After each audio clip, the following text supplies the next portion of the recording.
Olá, meus amigos e minhas amigas. Temos muitos assuntos para falar hoje, mas iniciamos falando de mais uma noite de intensos ataques russos contra a Ucrânia. Um míssil russo atingiu um navio cargueiro no porto de Odessa, no Mar Negro, matando 4 tripulantes sírios e ferindo outros 2, um sírio e um ucraniano. O navio, chamado MJ Pinar, estava carregando trigo para a Argélia quando foi atingido. Além disso, a infraestrutura portuária também sofreu danos e outras embarcações também foram afetadas, embora não haja detalhes sobre a extensão do estrago. Vocês devem lembrar que desde que o acordo com a Rússia foi suspenso, a Ucrânia continua usando o Mar Negro para exportar seus grãos, mesmo correndo risco com os constantes bombardeios da Rússia. Mas os ataques russos não se limitaram a Odessa, tá? Durante a madrugada, Kryvyi Rih, a cidade natal de Zelensky, também foi alvo de um ataque com mísseis. Segundo autoridades ucranianas, uma pessoa morreu e pelo menos 9 outras ficaram feridas. Prédios, uma loja e parte da infraestrutura local também foram danificados.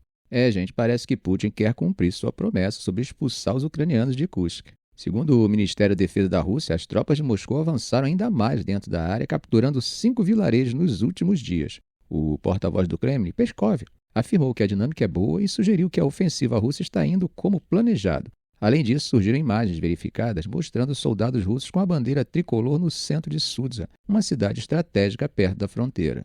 Bom, mas será que já houve alguma confirmação por parte de Kiev sobre isso? Bem, o comandante ucraniano negou que suas tropas estivessem cercadas, mas admitiu que estava se reposicionando para melhorar as defesas. No entanto, o influente blogueiro militar ucraniano postou no Telegram que as forças armadas da Ucrânia estão deixando Kursk e que, até sexta-feira, não vai restar nenhum único soldado ucraniano na área. Ao mesmo tempo, esse mesmo canal afirmou que a Ucrânia segue bombardeando Sudza com força. O analista russo independente Ruslan Leviev também comentou sobre a situação. Segundo ele, há a possibilidade de a história terminar hoje ainda, ou talvez os ucranianos tentem segurar as vilas fronteiriças por mais alguns dias. Mas, no geral, a história da cabeça de ponte de Kursk está chegando ao fim e as tropas ucranianas estão saindo. Isso foi o que ele disse à Dose da TV. Outro ponto importante, gente, é que a Deep State Map, um mapa de monitoramento do campo de batalha que é amplamente utilizado, indicava que Sudza não estava mais sob controle ucraniano. Vale lembrar que esse mapa não é um documento oficial do governo de Kiev, tá? Mas é atualizado com base em dados públicos e relatos de usuários. Bom, no contexto atual, gente, Zelensky aceitou um cessar-fogo de 30 dias mediado pelos Estados Unidos e que agora só depende da palavra de Moscou. Kursk era uma das poucas áreas em solo russo que a Ucrânia conseguiu manter por meses, e muitos viam a sua ocupação como um trunfo para futuras negociações. Agora, se essa retirada for confirmada, a Rússia ganha mais espaço e pode consolidar sua posição na região. Bom, gente, conforme publicamos em nossa atualização da comunidade do canal, a Ucrânia aceitou a proposta de cessar-fogo de 30 dias apresentada pelos Estados Unidos. É um pouco estranho isso, né? Mas foi exatamente isso que aconteceu. Agora falta a Rússia dizer se concorda ou não, né? Aqui entre a gente, se seguir a lógica, eles não aceitariam, né? Isso pelo fato de que eram contrários a uma trégua limitada que cobria apenas ar e mar. Porém, vamos esperar para ver, pois, no fundo mesmo, nunca ficamos sabendo de todos os detalhes dessas negociações. Apenas o que vai para o papel. A princípio, gente, fontes russas já deixaram claro que qualquer acordo teria que levar em conta os avanços territoriais russos e atender às preocupações de Moscou. Depois da chegada de Trump à Casa Branca, os ventos mudaram bastante, né? Por exemplo, ele decidiu suspender a ajuda militar a Kiev, começou a negociar diretamente com Moscou e ainda exigiu que a Ucrânia desse passos concretos para encerrar o conflito.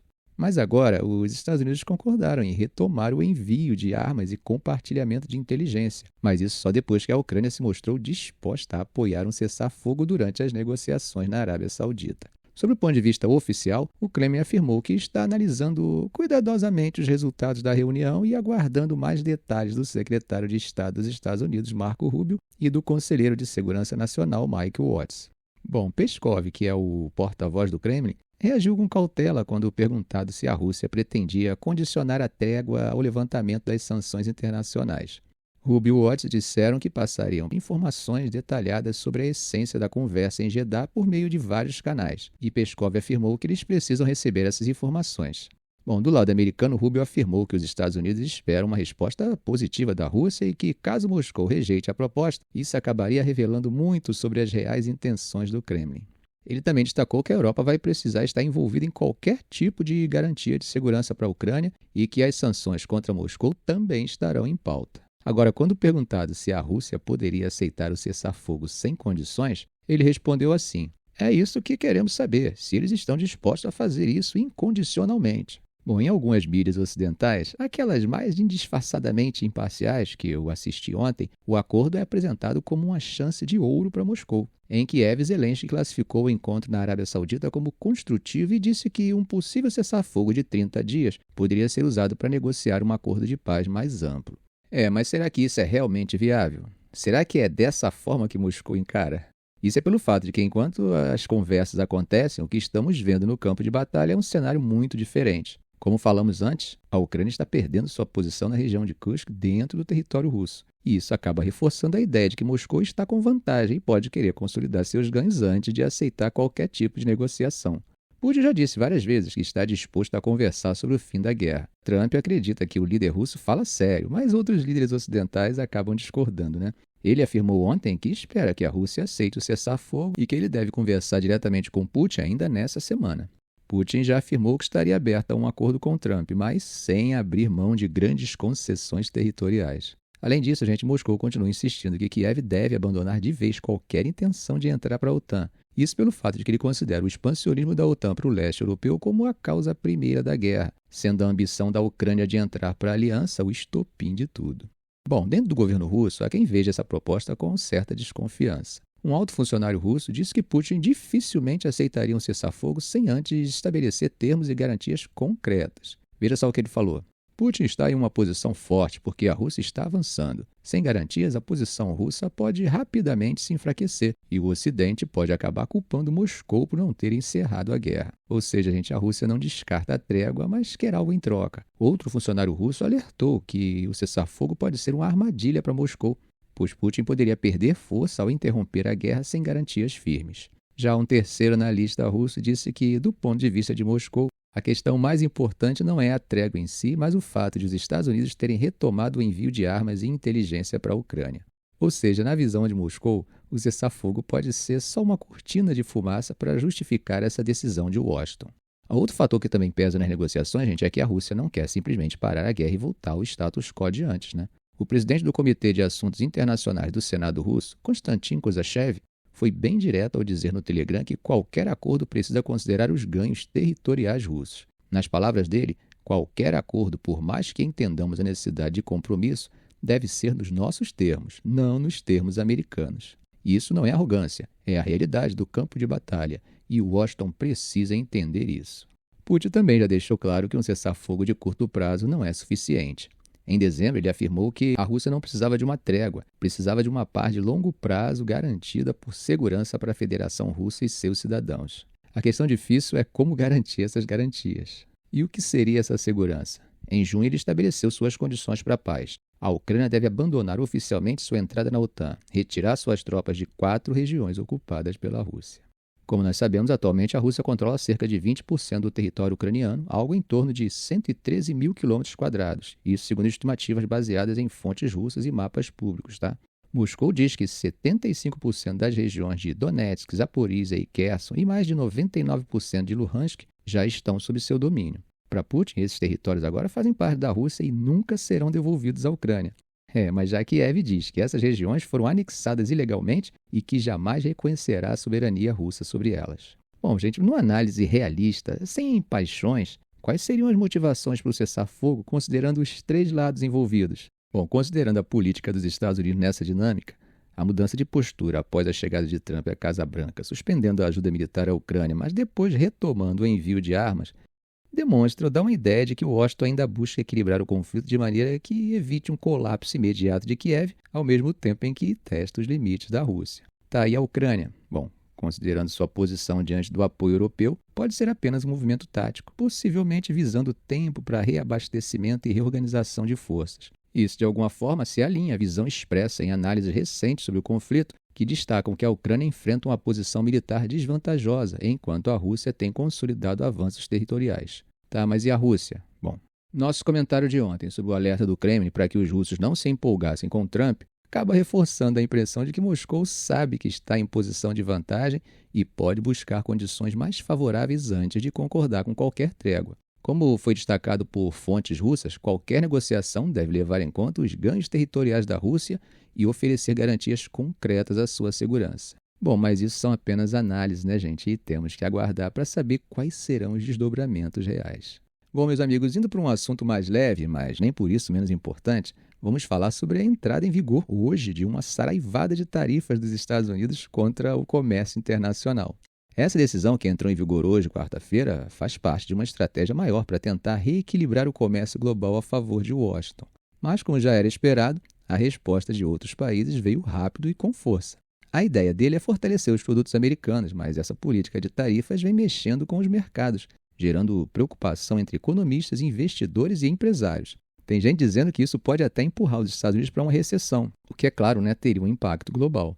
Agora, e a reação internacional, hein? Bom, a Comissão Europeia não perdeu tempo e já anunciou que vai impor tarifas de retaliação sobre produtos americanos no valor de até 26 bilhões de euros. A presidente da comissão, Ursula von der Leyen, foi bem clara e disse que, em um mundo cheio de incertezas geopolíticas e econômicas, não interessa a ninguém sobrecarregar ainda mais nossas economias com tarifas. Aí, para tentar resolver a questão, ela colocou o comissário de comércio, Maroš Šefčovič, para retomar as negociações com os americanos. Bom, o Canadá, que é o maior fornecedor estrangeiro de aço e alumínio para os Estados Unidos, também não ficou parado. Um funcionário do governo canadense já adiantou que o país vai responder com tarifas de quase 30 bilhões de dólares canadenses. Do outro lado do mundo, a China também reagiu. O Ministério das Relações Exteriores em Pequim avisou que vai tomar todas as medidas necessárias para proteger seus interesses. Já no Japão, o chefe do gabinete, Yoshimasa Hayashi, alertou que essa decisão pode ter um grande impacto nas relações econômicas com os Estados Unidos. Outros aliados históricos dos Estados Unidos também criticaram a medida. O primeiro-ministro da Austrália, Anthony Albanese, disse que isso vai contra o espírito da parceria entre os dois países, mas descartou responder com tarifas. O Reino Unido adotou também uma postura bem parecida, Agora, entre os países mais afetados, além do Canadá e Japão, estão Brasil, México e Coreia do Sul.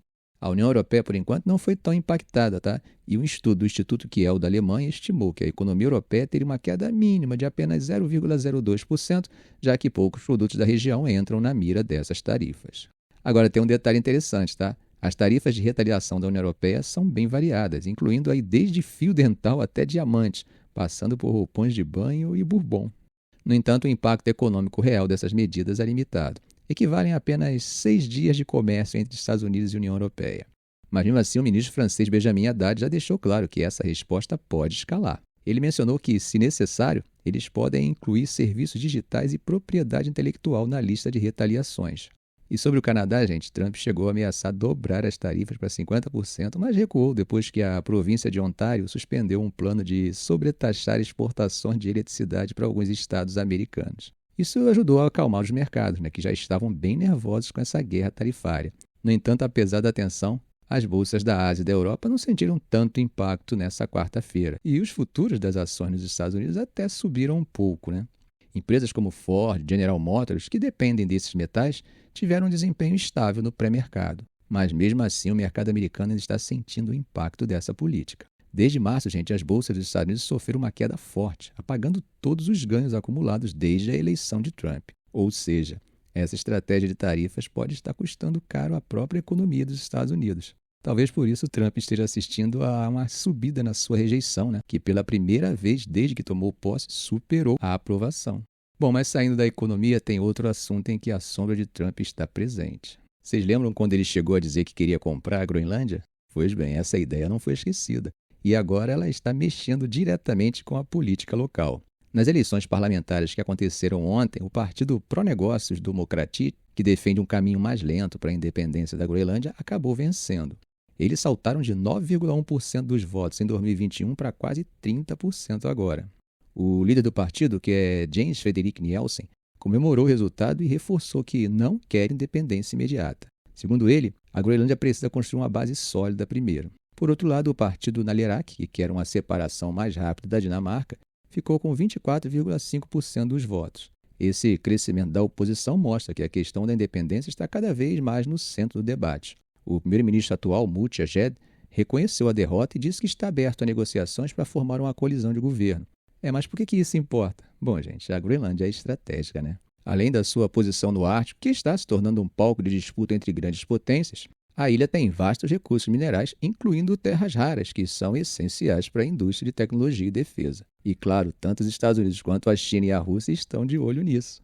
A Dinamarca ainda controla áreas fundamentais da administração da ilha, como defesa, política monetária e relações exteriores. E apesar de a Groenlândia ter o direito de se tornar independente por meio de um referendo desde 2009, muitos habitantes temem que isso traga prejuízos econômicos. Afinal, a Dinamarca repassa quase 1 bilhão por ano para sustentar a economia local. Mas Trump não desistiu. No começo do ano, ele chegou a dizer que os Estados Unidos investiriam bilhões de dólares se a Groenlândia se juntasse aos americanos. Ele até cogitou usar a força militar para assumir o controle da ilha, mas depois recuou e passou a enfatizar investimentos. Mesmo assim, gente, essa fala acabou assustando muita gente por lá. Egede deixou claro que a ilha não está à venda e defende um governo forte para resistir a pressões externas. Já a primeira-ministra da Dinamarca reforçou que a decisão sobre o futuro da Groenlândia cabe exclusivamente ao seu povo.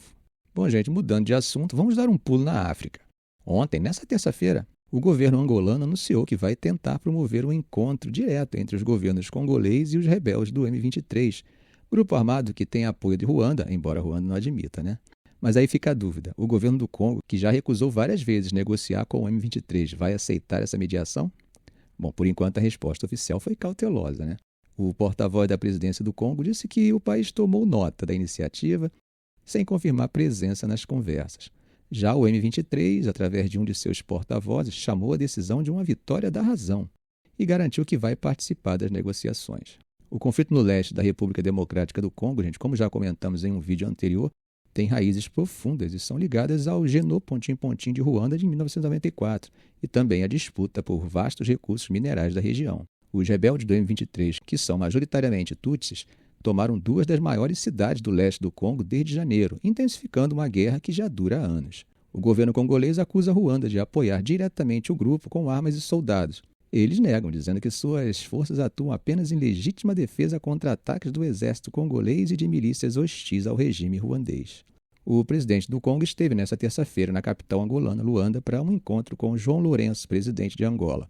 A presidência angolana deixou claro que o objetivo do país é mediar um cessar-fogo duradouro e tentar diminuir as tensões entre o Congo e Ruanda.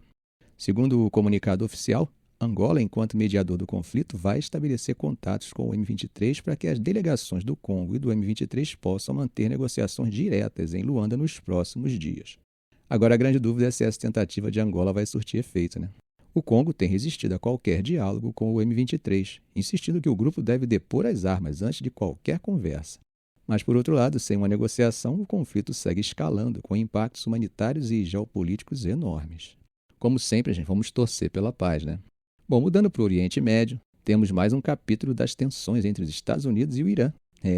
Dessa vez Trump enviou uma carta diretamente ao líder supremo do Irã, o Ayatollah Ali Khamenei. Nessa carta, ele propõe uma negociação sobre o programa nuclear do país. A carta foi entregue pelo conselheiro diplomático do presidente dos Emirados Árabes Unidos, Anwar Gargash, conforme confirmou o porta-voz do Ministério das Relações Exteriores do Irã. Mas a resposta de Teherã não demorou, gente, e veio num tom esperado. Khamenei rejeitou qualquer possibilidade de negociar sob pressão e disse que o Irã não vai aceitar ameaças e exigências exageradas. Agora, gente, o presidente iraniano Massoud Pezeshkian foi ainda mais direto e mandou um recado para Trump. Faça o que diabos você quiser. E isso segundo a imprensa estatal iraniana. Trump já deixou claro que há duas maneiras de lidar com o Irã, militarmente ou através de um acordo que impeça Teherã de adquirir armas nucleares. O problema é que a abordagem agressiva dele, baseada na chamada política de pressão máxima, tem sido vista pelo Irã como uma tentativa de intimidação e não como um convite real para o diálogo. Enquanto isso, o Irã segue expandindo seu programa nuclear. De acordo com a Agência Internacional de Energia Atômica, a IEA, os estoques iranianos de urânio enriquecido a 60%, um nível muito próximo do necessário para armas nucleares, aumentaram bastante. E isso tem preocupado os países ocidentais, que convocaram uma reunião fechada no Conselho de Segurança das Nações Unidas para discutir o tema. 6 países, Estados Unidos, Reino Unido, França, Grécia, Coreia do Sul e Panamá, pediram esse encontro para debater o avanço do programa nuclear iraniano. Mas o Irã já criticou a iniciativa, dizendo que isso coloca em dúvida a boa-fé das potências ocidentais nas negociações em andamento. Além disso, as movimentações diplomáticas continuam, né? Segundo o governo chinês, representantes da China e da Rússia vão se reunir com negociadores iranianos em Pequim para discutir a questão nuclear. Enquanto isso, o Irã também se prepara para uma nova rodada de negociações com França, Reino Unido e Alemanha, que ainda fazem parte do acordo nuclear de 2015. O impasse é bem claro, né, gente? De um lado, Trump quer um novo acordo, mas insiste em manter sanções pesadas. Do outro, o Irã se recusa a negociar sob pressão, enquanto avança cada vez mais na sua capacidade de enriquecimento de urânio.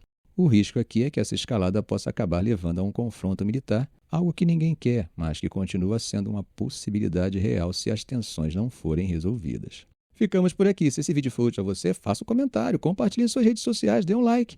E é claro, se ainda não for inscrito, inscreva-se no canal e ative o sininho para não perder os próximos vídeos. Ok, gente? Um grande abraço do professor Arão Alves.